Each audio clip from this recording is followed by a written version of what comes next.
Assalamualaikum warahmatullahi wabarakatuh. Selamat datang di kelas praktikum SPSS pada pertemuan ke-6 dengan materi analisis korelasi dan regresi. Uji korelasi akan mencari besarnya hubungan dan arah hubungan. Nilai korelasi berkisar dalam rentang 0 sampai positif 1 atau 0 sampai negatif 1.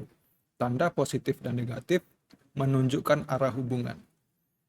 Tanda positif menunjukkan arah perubahan yang sama. Jika satu variabel naik, maka variabel yang lain akan naik.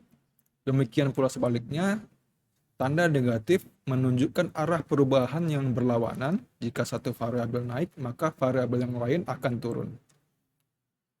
Nilai korelasi yang didapatkan dalam uji adalah nilai korelasi sampel. Pendekatan korelasi populasi dapat dilakukan dengan uji T. T sama dengan R dikali akar dari N dikurang 2 dibagi akar dari 1 dikurang R kuadrat. Dengan R sama dengan nilai korelasi sampel dan N sama dengan jumlah pengamatan. Untuk besarnya nilai korelasi menurut Young dikategorikan sebagai berikut. Untuk nilai dalam rentang 0,7 sampai 1, baik positif maupun negatif, menunjukkan derajat hubungan yang tinggi. 0,4 sampai 0,7 baik positif maupun negatif menunjukkan derajat hubungan yang substansial. 0,2 sampai 0,4 baik positif maupun negatif menunjukkan derajat hubungan yang rendah. Dan untuk nilai lebih kecil dari 0,2 baik positif maupun negatif hubungan dapat diabaikan. Kita masuk ke bivariat. Uji bivariat digunakan untuk menguji hubungan dua variabel bertipe ordinal dan skala. Ada 3 macam uji bivariat. Yang pertama, uji Pearson digunakan untuk mengukur hubungan dengan data berdistribusi normal atau parametrik. Kemudian, uji Kendall dan Sperman mengukur hubungan antar variabel berdasarkan ranking, tidak memandang distribusi variabel atau non-parametrik. Kita masuk ke Pearson. Contohnya kita akan melakukan pengamatan terhadap hubungan lama kerja dengan gaji karyawan pada suatu perusahaan. Untuk hipotesisnya, H0 tidak ada hubungan antara kedua variabel, sedangkan H1 ada hubungan antara kedua variabel. Jika T hitung lebih kecil dari T tabel, maka H0 diterima. Jika T hitung lebih besar dari T tabel, maka H0 ditolak. Atau jika nilai signifikans lebih besar dari alfa, maka H0 diterima. Dan jika nilai signifikans lebih kecil dari alfa, maka H0 ditolak. Untuk langkah-langkah analisisnya sebagai berikut. Kita ke SPSS, kita ambil contoh 14. Dengan dua variabel, masa kerja dan gaji.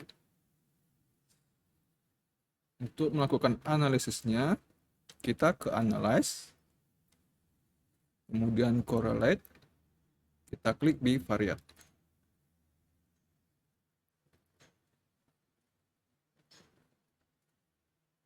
Kemudian kita klik semua variabel ke kotak variabel. Kita klik variabel masa kerja, kemudian kita klik tanda panah di sebelah kotak variabel. Begitu juga dengan variabel gaji karyawan, kita pindahkan ke kotak variabel. Untuk correlation coefficient-nya kita pilih yang percent, kemudian test of significance-nya kita pilih yang total. Kita klik OK. Kita tunggu sampai tampilan output-nya selesai diproses. Kemudian kita beralih ke tampilan output-nya. Terlihat tabel correlation-nya dengan nilai percent correlation-nya sebesar 0,983 dan nilai sig totalnya sebesar 0,000 dengan nilai besar n-nya sebanyak 15. Kemudian kita hitung nilai t-nya. Untuk besar percent correlation-nya sebesar 0,983.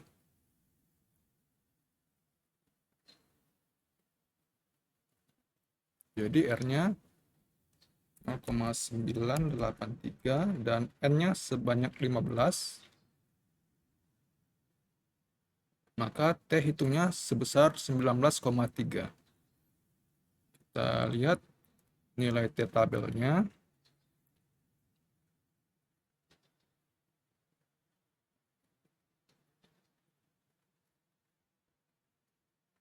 Untuk tingkat kepercayaan di alfa 0,05,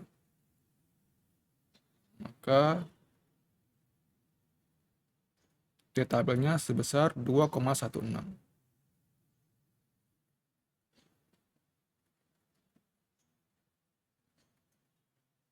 Jadi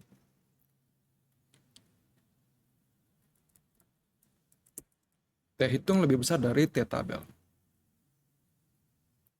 Jadi hipotesisnya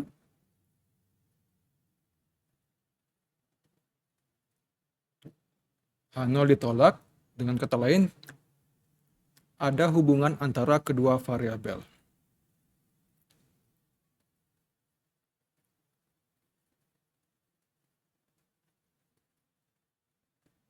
Jadi ada hubungan antara variabel masa kerja dengan variabel gaji karyawan.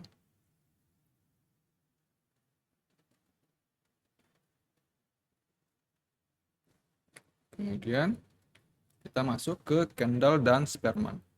Contohnya kita akan melakukan pengamatan terhadap hubungan kinerja dengan kepribadian karyawan suatu perusahaan. Nilai variabel kinerja dan kepribadian berdasarkan rating ordinal dari 1 sampai 5. Untuk hipotesisnya H0 tidak ada hubungan antara kedua variabel dan H1 ada hubungan antara kedua variabel. Jika T hitung lebih kecil dari T tabel, maka H0 diterima. Jika T hitung lebih besar dari T tabel, maka H0 ditolak. Atau jika nilai signifikans lebih besar dari alfa, maka H0 diterima. Jika nilai signifikans lebih kecil dari alfa, maka H0 ditolak. Untuk langkah-langkah analisisnya sebagai berikut. Kita beralih ke tampilan SPSS.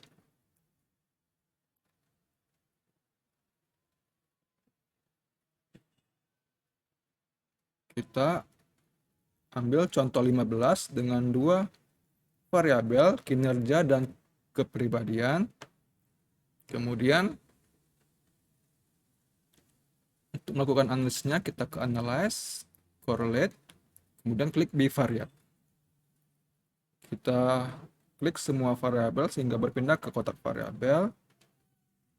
Kemudian untuk correlation coefficient-nya kita centang yang Kendall dan Sperman.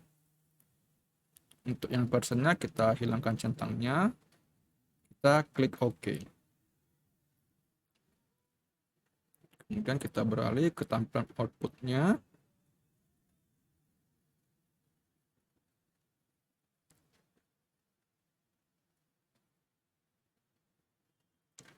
Untuk Kendall, besar correlation coefficient-nya sebesar 0,473 dan untuk yang Sperman, besar correlation coefficient-nya sebesar 0,56.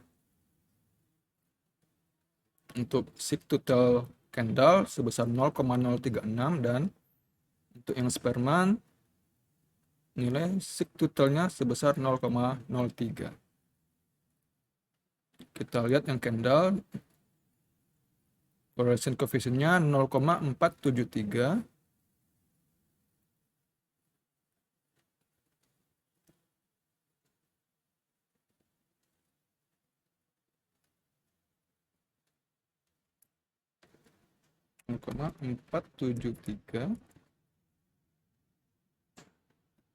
Ke Kendall 1,94.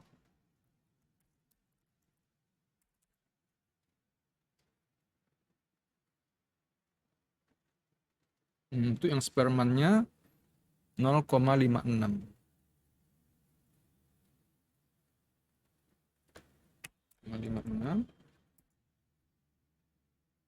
T hitungnya 2,44.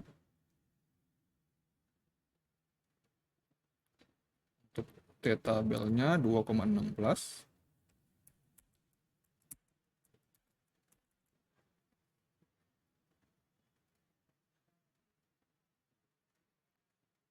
Maka untuk Kendall, T hitung lebih kecil dari T tabel, sedangkan untuk Spearman, T hitung lebih besar dari T tabel. Maka untuk Kendall, kesimpulannya,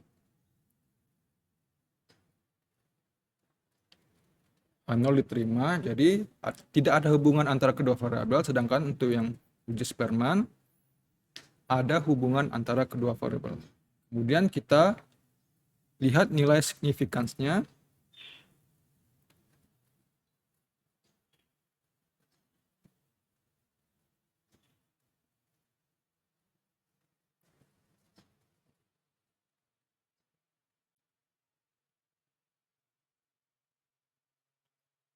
Untuk yang Kendall 0,036, karena dia sigtotal, maka kita bandingkan dengan nilai setengah alfa sebesar 0,025.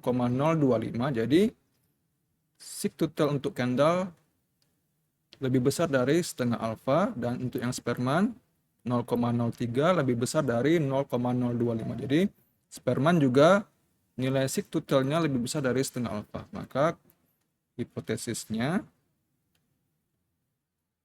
H0 diterima. Jadi tidak ada hubungan antara kedua variabel.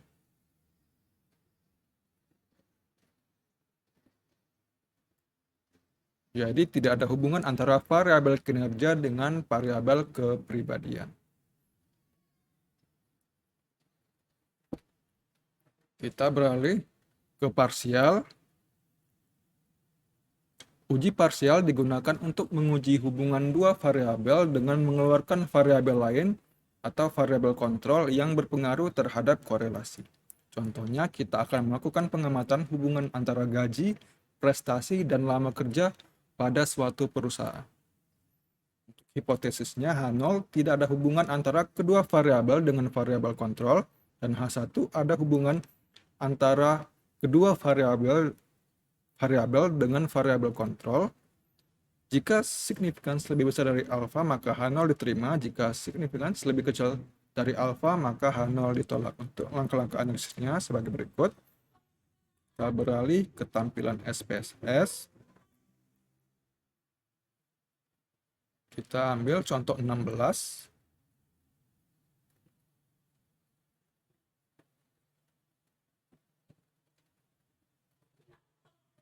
Dengan tiga variabel gaji, prestasi, dan masa kerja. Kemudian kita ke analyze. Kemudian correlate. Kemudian kita klik partial. Kemudian untuk variabel kita pilih gaji dan prestasi. Kita klik gaji, klik tanda panah di sebelah variabel, begitu juga dengan prestasi. Kita klik tanda panah di sebelah variabel. Untuk controlling for-nya kita pilih yang variabel masa kerja. Kita klik, kemudian kita klik tanda panah di sebelah controlling for-nya. Setelah itu kita pilih test of significance-nya di total. Kemudian kita klik OK. Kita lihat tampilan output-nya.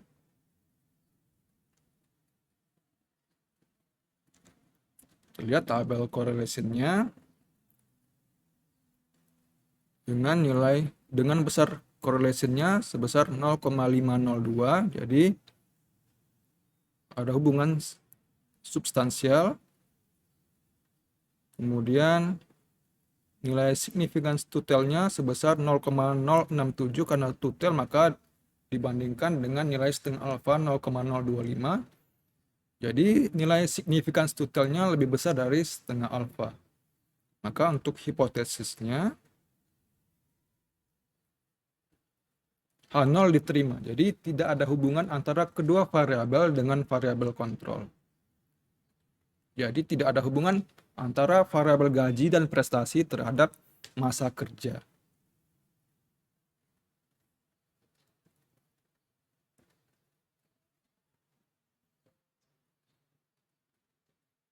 Kemudian kita lanjut ke analisis regresi. Jadi uji regresi digunakan untuk meramalkan suatu variabel dependen atau terikat berdasar satu variabel atau beberapa variabel lain atau variabel independen dalam suatu persamaan linear.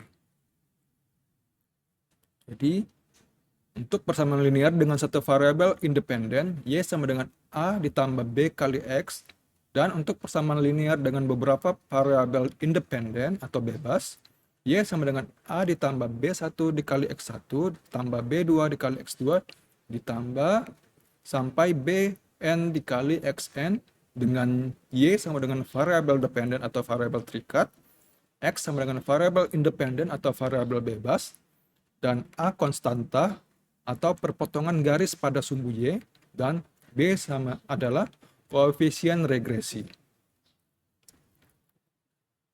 Ada dua uji pokok dalam regresi. Pertama adalah uji kelinearan dan yang kedua adalah uji koefisien.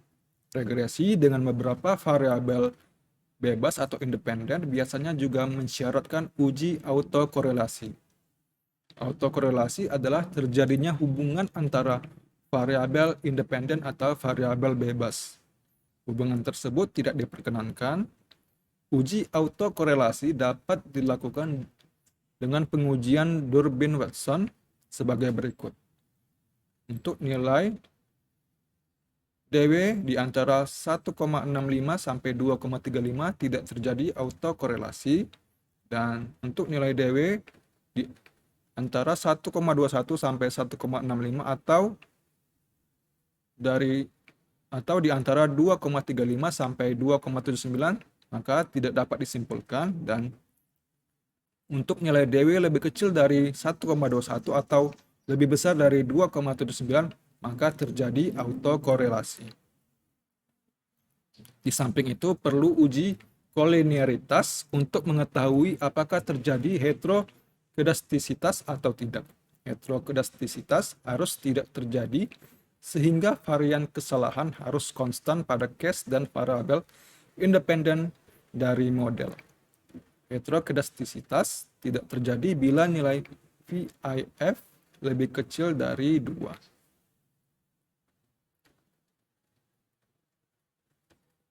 Untuk regresi linear satu variabel bebas atau independen, contohnya kita akan melakukan pengamatan hubungan jumlah sales sebagai variabel independen dengan tingkat penjualan sebagai variabel dependen pada departemen pemasaran suatu perusahaan.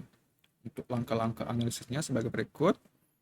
Kita ke tampilan SPSS, kita ambil contoh 17 dengan dua variabel jumlah sales dan penjualannya. Kita klik analyze, kita ke regression, kemudian klik linear. Kemudian untuk variabel dependennya, kita pilih yang penjualan, dan untuk variabel independennya kita pilih yang jumlah salesnya. Kemudian kita klik statistik.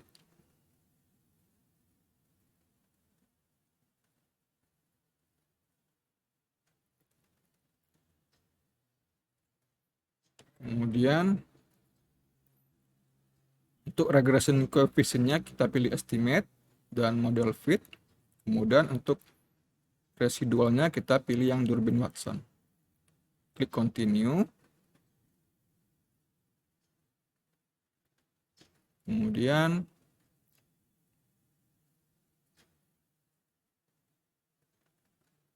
kita ke option.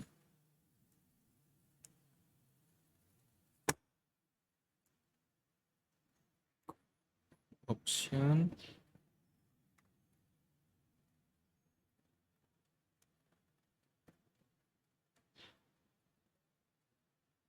Oke, kita pilih manual saja untuk use probability of F-nya di 0,05. Kemudian kita continue. Kita klik OK.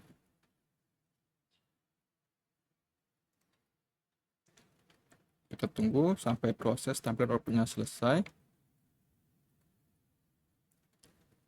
Kita lihat tampilan outputnya.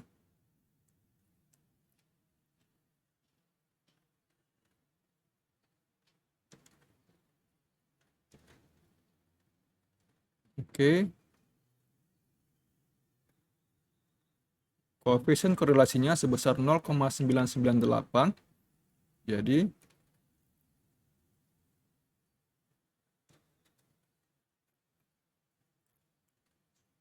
menunjukkan derajat hubungan yang tinggi. Jadi korelasinya memiliki derajat hubungan yang tinggi. Kemudian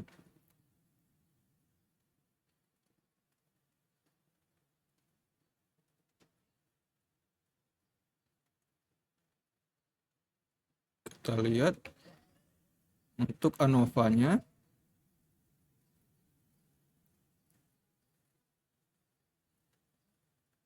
Nilai F-nya di 3370. Signifikansinya di 0,000. Jadi untuk hipotesisnya, A0 tidak terjadi hubungan linear antara variabel jumlah sales dan variabel penjualan, dan H1 terjadi hubungan linear antara variabel jumlah sales dan variabel penjualan. Jadi jika F hitung lebih besar dari F tabel, maka H0 ditolak, atau jika nilai F hitung lebih kecil dari F tabel, maka H0 ditolak. Jadi F hitungnya sebesar 3370. Kita lihat F tabelnya dengan DF di 1 dan 13.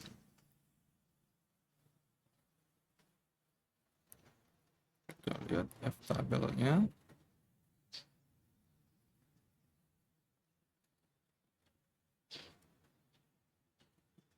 Di 0,05.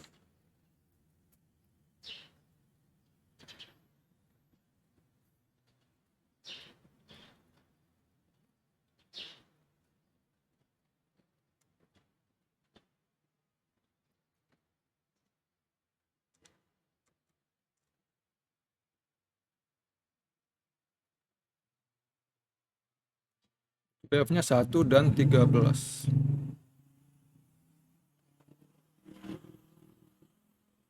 Berarti di 4,67. Jadi F hitung lebih besar dari F tabel. Maka kesimpulannya adalah A0 ditolak, dengan kata lain terjadi hubungan. Kita lihat tampilan outputnya. Jadi terjadi hubungan linear antara variabel jumlah sales dengan variabel penjumlahan. Kemudian untuk tabel koefisiennya, kita lihat nilai T hitungnya di 58,052. Jadi hipotesisnya H0 koefisien jumlah sales tidak signifikan, dan H1 koefisien jumlah sales signifikan. Jadi jika T hitung lebih kecil dari T tabel, maka H0 diterima, dan jika T hitung lebih besar dari T tabel, maka H0 ditolak. Jadi kita lihat T hitungnya di 58,052. Untuk T tabelnya kita lihat.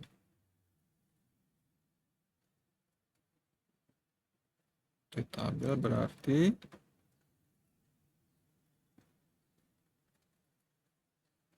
kita ke tabel T.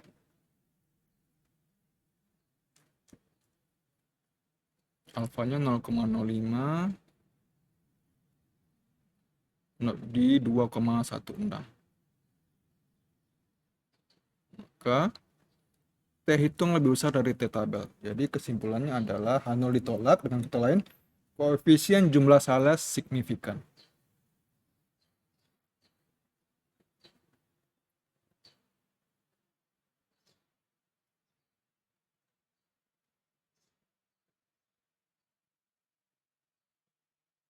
Kemudian Kita lanjutkan.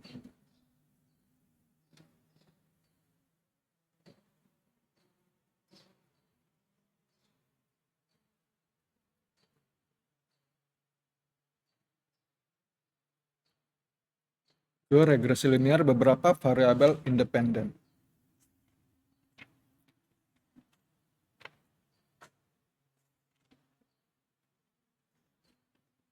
Baik, contohnya kita akan melakukan pengamatan hubungan jumlah sales dan berbagai harga produk atau variabel independen dengan tingkat penjualan sebagai variabel dependen pada departemen pemasaran di suatu perusahaan.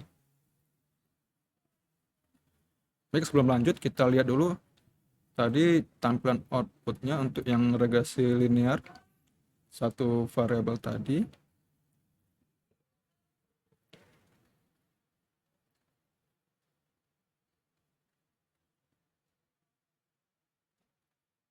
Kita lihat di sini untuk nilai konstantanya sebesar 29,405 dan jumlah salesnya di 18,411. Jadi kita bisa ambil persamaan regresi linearnya di Y sama dengan nilai konstantanya, berarti A-nya 29,405 ditambah B-nya di 18,411 dikali X. Jadi persamaannya Y sama dengan 29,405 ditambah 18,411 dikali X. Baik, kita kembali lagi ke regresi linear beberapa variabel independen. Kita ambil contoh 18.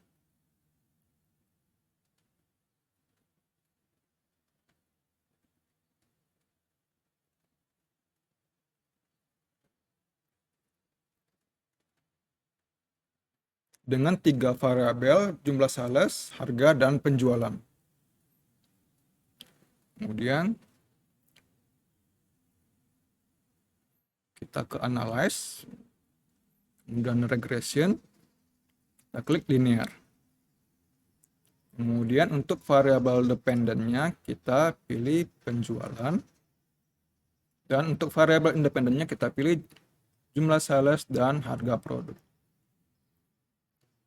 Kita ke statistik,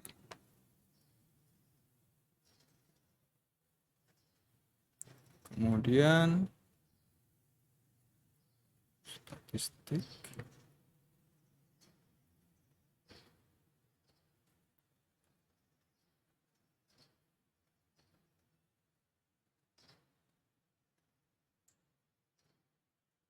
oke.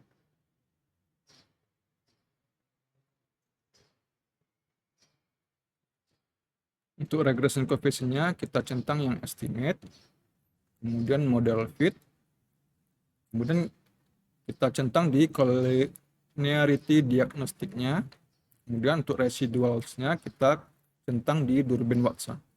Klik continue, kemudian kita pakai settingan default untuk alfanya di 0,05, kemudian kita klik OK.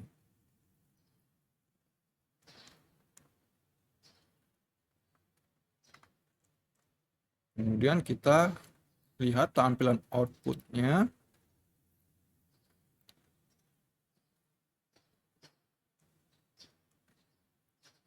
Oke, untuk koefisien korelasinya di 0,993, jadi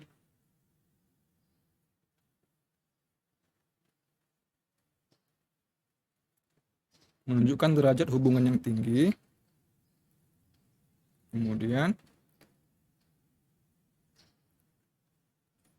kita lihat ANOVA-nya, nilai F-nya 417,148 dengan DF 2 dan 12. Kita lihat tabel F-nya 2 dan 12.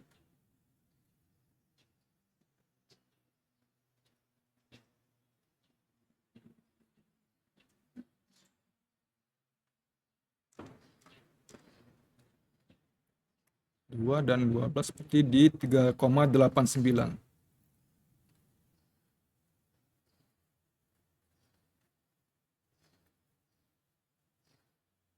Jadi F hitung lebih besar dari F tabel.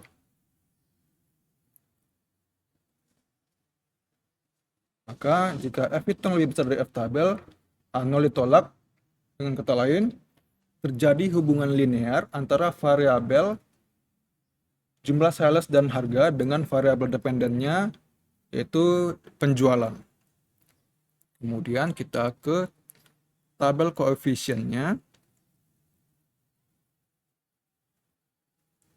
Kita lihat T hitungnya untuk jumlah sales 25,945 dan harga produk di minus 3,491. Hipotesisnya H0, koefisien jumlah sales tidak signifikan, dan H1, koefisien jumlah sales signifikan. Jika T hitung lebih kecil dari T tabel maka H0 diterima, dan jika T hitung lebih besar dari T tabel maka H0 ditolak. Jadi untuk jumlah sales T hitungnya 25,945. Kita ke tabel T.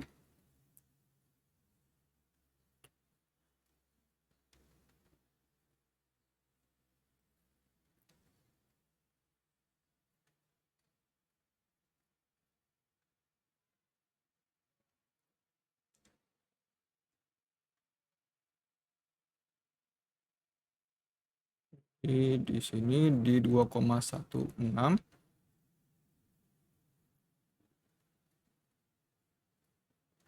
Berarti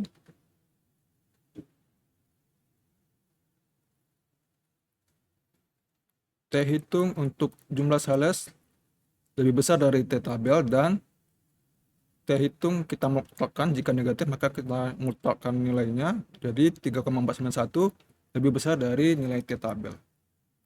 Maka untuk kedua variabel jumlah sales dan harga produk, kesimpulannya adalah karena lebih besar dari T tabel maka H0 ditolak. Dengan kata lain, koefisien jumlah sales dan harga produk signifikan.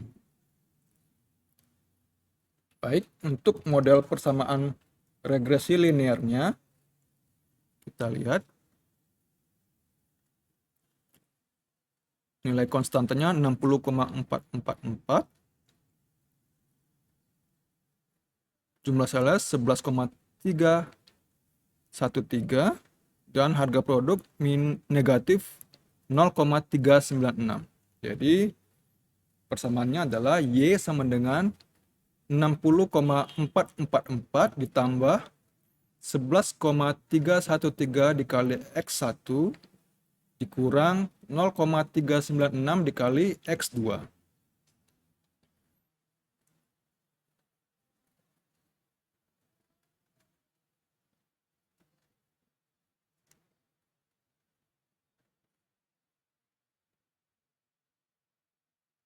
Baik.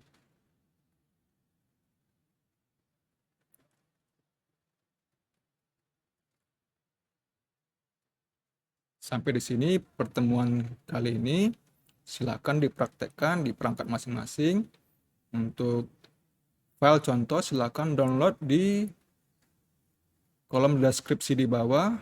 Saya akhiri, kurang lebih mohon maaf. Wassalamualaikum warahmatullahi wabarakatuh.